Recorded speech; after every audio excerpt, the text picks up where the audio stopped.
Law, the Lilly Ledbetter Fair Pay Act. She tells her story in her book, Grace and Grit.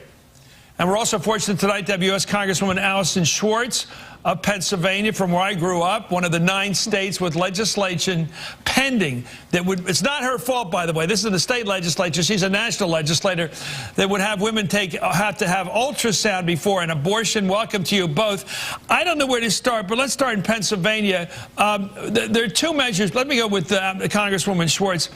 Try to explain to us, I know you're opposed to it, I can assume you are, but why are the Republicans in Harrisburg, Pennsylvania, diddling around with this kind of stuff? Ultrasound requirements in an age, 40 years after Roe v. Wade.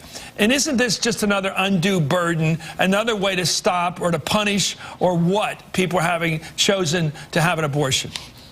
Well, I can't speak to the motivation of the legislators who are pushing for this in Harrisburg, or the governor who is supporting it, and really was pretty offensive when he said, look, you know, women can just look the other way when this invasive procedure, an unnecessary one at that, is being done to them. It's pretty insensitive and outrageous. And all I can say is that they're ignoring the real concerns that women and men have, which is access to health care, access to women's health services that includes pap smears and mammograms and full gynecological examinations, and yes, contraception. And it's pretty off the charts in terms of what really most men and women in this country are thinking about, which is, I want access to my health care that I need. And honestly, we're really interested in the economy and jobs, and thank you, Lilly Ledbetter, for stepping up. And the concerns that so many of us have, we ought to be meeting those challenges, and instead we're seeing legislation that is, you know, just time and time again hammering on ways that they can make it much harder for women to access the health services they need. Well, hold on, Lilly Ledbetter, because the Congresswoman has brought up something we have to get a right response. Here, in his own words, is the governor of Pennsylvania, Tom Corbett, on this issue. Let me just explain the setup here. Here he is explaining his defense of this requirement in this new piece of legislation in a state law that would require that women be forced, basically, to look at a screen of a sonogram, I guess, in effect, an ultrasound, before they choose to have an abortion as part of the procedure. Here he is explaining what he thinks about that requirement. I wouldn't change it as long as it's not obtrusive, but we're still waiting to see. I mean, making them watch and speaking, does that go too far in your mind? I don't know how you make anybody watch, okay, because you just have to close your eyes. But as long as it's on exterior, not interior.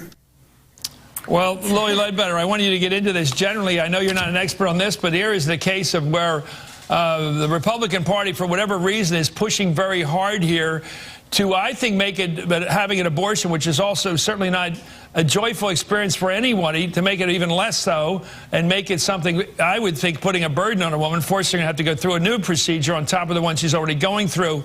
What do you think's going on here? You've been through all these fights. You're a pioneer. Well, I'll tell you, Chris, you've hit the nail on the head. This is a war on women, and women across this nation, I hope, are waking up and listening to what's being said by the Republican Party. And this is too much control over the women's lives and the say that they have in their life. Because this is not right in this country, and I'll date myself. I go way back. I remember when Roe versus Wade was passed into law. I remember young women who needed abortion and could not get one. They would have to use other means, go out of the country, because no medical doctor or facility would do them before Roe versus Wade. And no matter what the reason. And this is a war on women. And now we can't get our birth control medication insured and get payment for it without having to prove all these things. This is not right. This is not right. Well, I have to go back to Congresswoman Schwartz. I mean, this is politics. Try to divine the other side here. You're out there defending the rights of women to their own decision-making, which makes perfect sense to most people.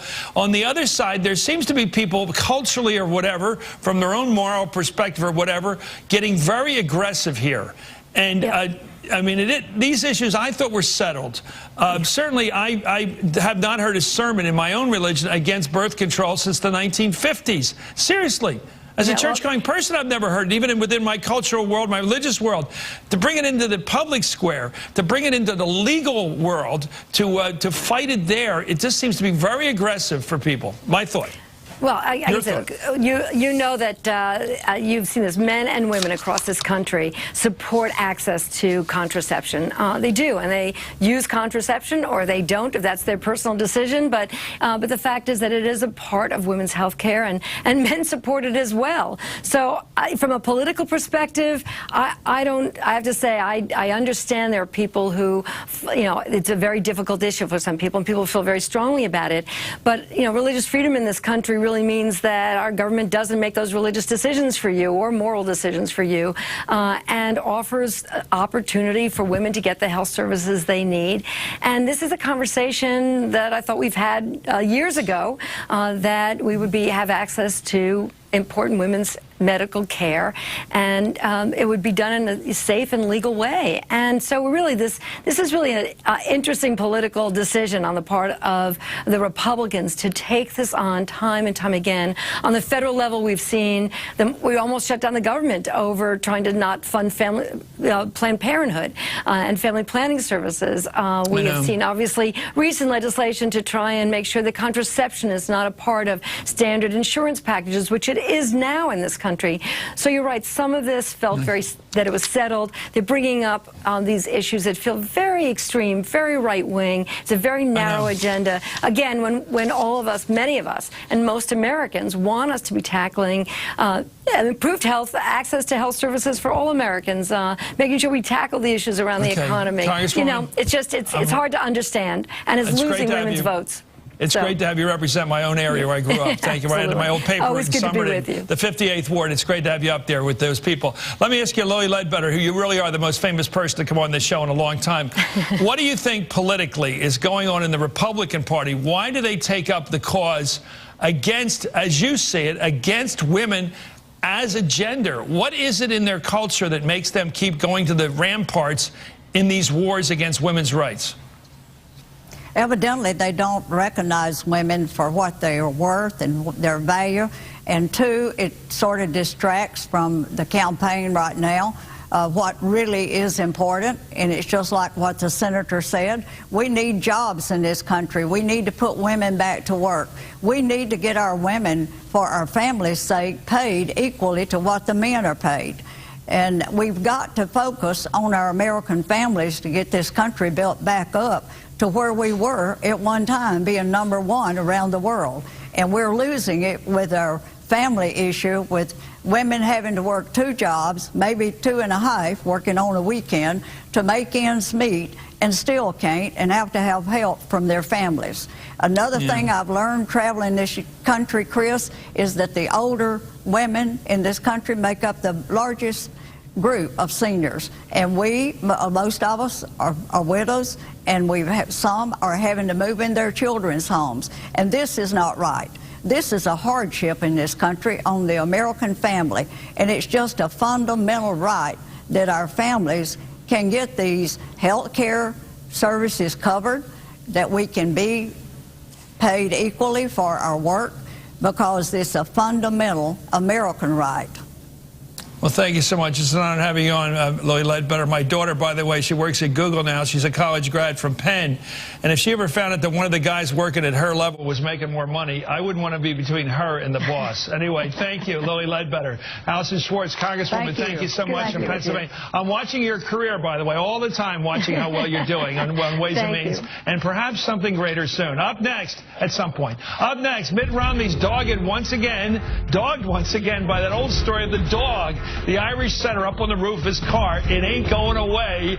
Governor, check out the sideshow.